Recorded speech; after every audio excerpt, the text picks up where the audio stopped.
1987년 2월 25일 경찰은 신고를 받고 가나가와현의 한 아파트 방에 들어섭니다.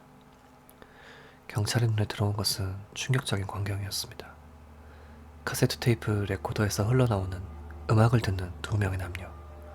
그들은 시체를 해체하고 있었습니다.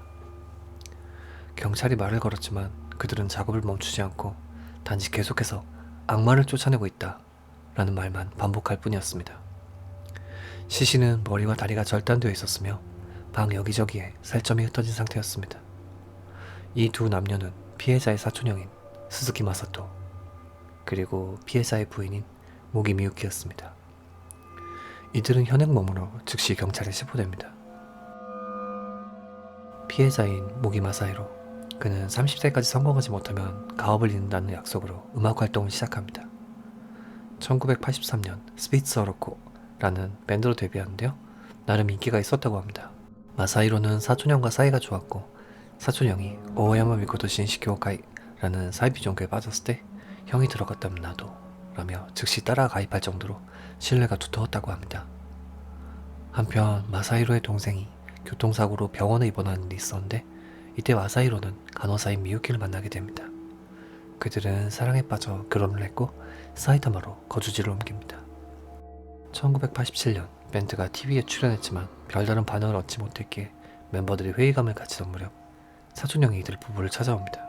사촌형을 절대적으로 신뢰하던 마사히로는 밴드의 앞날에 대해 고민을 상담했는데 사촌형의 조언은 다음과 같았습니다.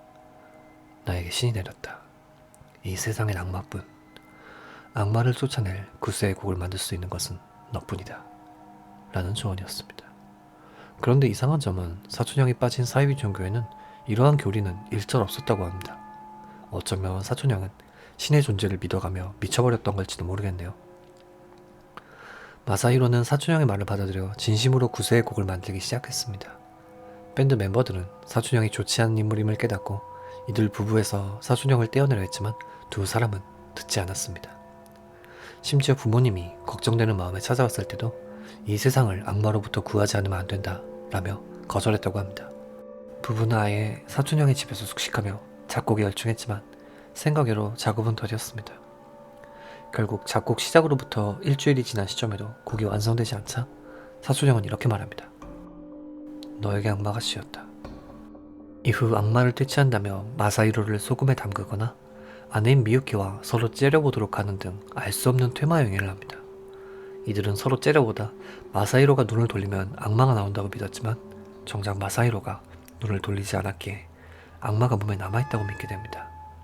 거듭되는 이상한 퇴마 행위에도 효과가 없자 사촌형은 이렇게 말합니다. 악마를 쫓아내려면 육체를 죽여야 한다. 사촌형과 미유키는 마사히로의 목을 졸라 살해합니다. 이후 3일간 중간까지 작업 중이었던 구세의 곡을 틀어놓고 시신을 해체하고 있었다고 합니다. 머리나 내장까지 악마가 침범했다고 믿었기 때문이라고 하는데요. 25일 밤 밴드 동료들과 부모님은 이 광경을 목격하고 경찰에 신고하며 사건이 세상에 알려지게 됩니다. 3명의 감정관이 사촌형과 미유키의 정신을 감정합니다. 그런데 그 결과는 제각각이었습니다. 정신분열이라는 감정도 있었지만 정신분열이 아니라는 감정도 있었고 책임 능력이 전혀 없다는 감정도 있었지만 다소 하락된 상태라는 감정도 있었습니다. 이렇듯 다소 모순되며 각기 다른 결과에 대해 요코하마 재판소는 1992년 5월 13일 이들의 책임 능력을 인정, 사촌형에게 징역 14년, 아내에게 13년을 구형합니다. 사촌형은 항소했지만 기각되었다고 하네요. 개인적으로 이런저런 사건 사고를 많이 접했지만 유독 범인의 광기가 심한 사건이었습니다. 진정으로 신을 믿는다면 죽음이 구원이라며 타인을 살해하는 일은 없어야 한다고 생각합니다. 피해자의 명복을 빌며 영상을 마칩니다. 괴미사였습니다.